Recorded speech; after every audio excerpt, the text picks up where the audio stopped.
Hello, Bacho. Good morning and welcome back to Standard 6th. And we are now in a new chapter. We are beginning with a new chapter, chapter number 9 of your NCERT textbook, that is data handling. In this chapter, first of all, let us have some introduction part. What is data? What is data handling actually?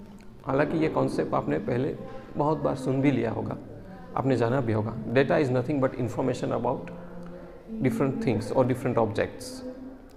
अलग अलग प्रकार की चीज़ों के बारे में या object के बारे में हमारे पास कोई इन्फॉर्मेशन हो तो उसको डेटा कहते हैं. और आज के समय में तो इन्फॉर्मेशन बहुत इम्पोर्टेंट बन जाती है, क्योंकि हमें बहुत सारी चीज़ों के बीच में, कंपटीशन के बीच में हमारे लिए बेस्ट चूज़ करना है विथ अफोर्डेबल प्राइस. इसलिए डेटा बहुत बहुत इम्पोर्टेंट बन जाता है किसी भी चीज़ का, किसी भी ऑब्जेक्ट का.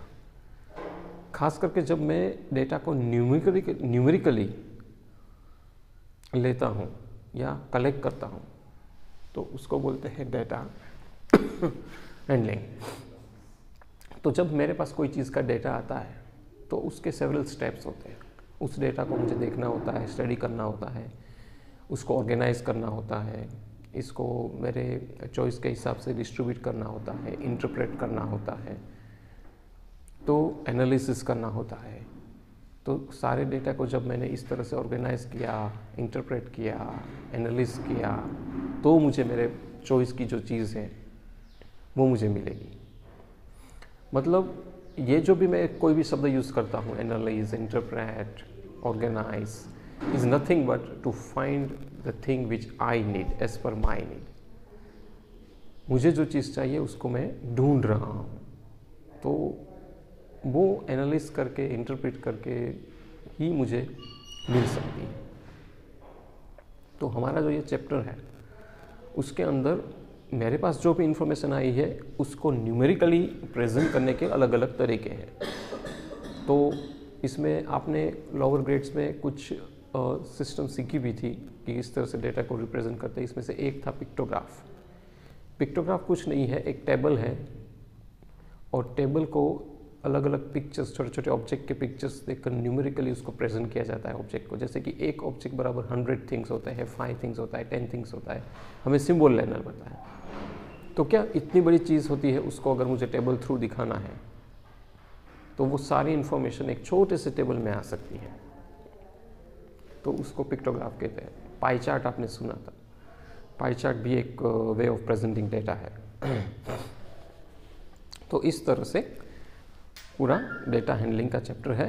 और हम आज डेटा हैंडलिंग के अंतर्गत हमारा ये 6th स्टैंडर्ड में जो कोर्स है उसके अंदर एक टेलीमार्क्स वाला जो आपने अभी मैं सिखा रहा हूँ, वो बार ग्राफ, ये 2 मेथड सिखाई गई है हमें, और एक पिक्टोग्राफ भी है. कभी कभी क्या आपको टेबल तैयार देते हैं और उस टेबल को देखकर आपको क्वेश्चन आंसर्स या क्वेश्चंस पूछे होते हैं और उस टेबल को देखकर आंसर्स देने होते हैं, वो भी पिक्टोग्राफ में ही है, या बार ग्राफ में भी ऐसा होता है. तो यहाँ पे हम पहला ही चैप्टर है 9.1, उस चैप्टर में तो फर्स्ट पार्ट है जिसमें हमें टेलीमार्क्स का एक टेबल बनाकर एक इन्फॉर्मेशन दी है कि कोई मैथमेटिक्स के टेस्ट में 9.1 का क्वेश्चन नंबर 1 ये मैं सॉल्व करने जा रहा हूँ और इसका वीडियो आज आपको भेज रहा हूँ. तो जब भी आप ये वीडियो को देखो तो फिर आप अपना NCERT टेक्स्ट बुक का 9.1 चैप्टर का क्वेश्चन नंबर 1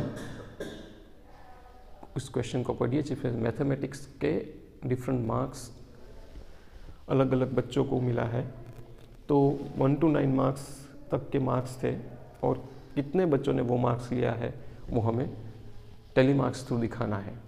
तो सबसे पहले आप किस तरह से टेबल को बनाएंगे जिसमें 3 कॉलम होंगी, marks, telemarks and number of students. ये 3 कॉलम मैंने बनाया है. तो टेस्ट 1 मार्क्स बच्चों को मिले हैं वो 1 to 9 मार्क्स तक ही सीमित है. तो जितने मार्क्स की टेस्ट है वो मैंने यहाँ लिख दिया है, 1 2 3 4 5 6. फिर 1 मार्क्स वाले कितने बच्चे थे, तो 2 बच्चे ऐसे थे जिसको 1 मार्क मिले हैं, तो उसको मैंने टेलीमार्क्स थ्रू बताया. टेलीमार्क्स मतलब क्या, जैसे कि 2 बच्चे थे तो मुझे 2 लाइन्स खींचनी है, ये एक प्रकार के सिंबल है। फिर अगर 3 बच्चे हैं तो 3, 4 बच्चे हैं तो 4, और 5 है ना तो मुझे क्या करना पड़ेगा, एक स्लांट लाइन खींचनी होगी।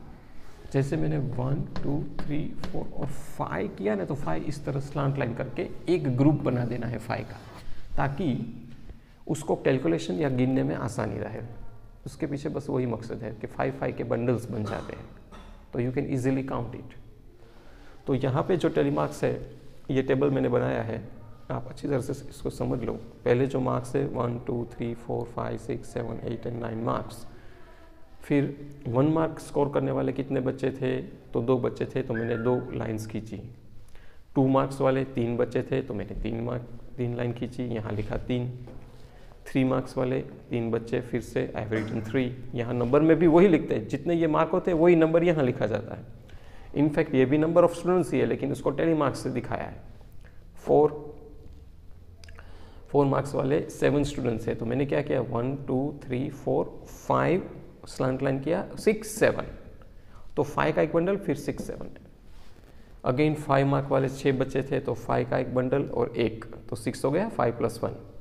अगेन 6 में जैसे 7 बच्चे थे, तो 5 का एक बंडल प्लस 2 7 हो गया।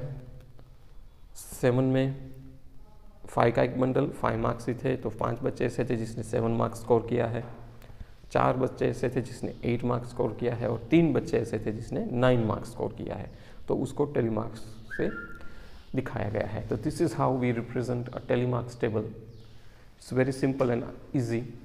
सो बच्चों, इसको अच्छी तरह से स्टडी करना, और बाकी के जो सम है सेम सब भी में यही टेलीमार्क्स के टेबल ही बनाना है। तो बाकी के सम में अगर कोई डाउट हो तो ग्रुप में ज़रूर मुझे भेजना। और हाँ, ये इस सम को लेकर या कोई भी डाउट हो तो मुझे ग्रुप में भेजना, I will solve and give you. लेकिन बाकी के सम है जो 9.1 के, what will be your homework, complete it. अगर आप प्रैक्टिकल करोगे तो ही आपको पता चलेगा कि किस तरह से टेबल बनाया जाता है। हाँ, इसको पेंसिल से अच्छी तरह से ड्रॉ करना, क्योंकि टेबल पेंसिल से बनाया जाता है। तो right everything with pencil in this. हाँ, उसके नीचे जो क्वेश्चन पूछा है उसको अगर आपको लेना है तो वो आप बॉल पेन से लिख सकते हो। बाकी मैथमेटिक्स में कोई भी ड्राइंग वर्क या स्केच वर्क होता है वो हमेशा पेंसिल से ही होता है। Thank you very much for listening me.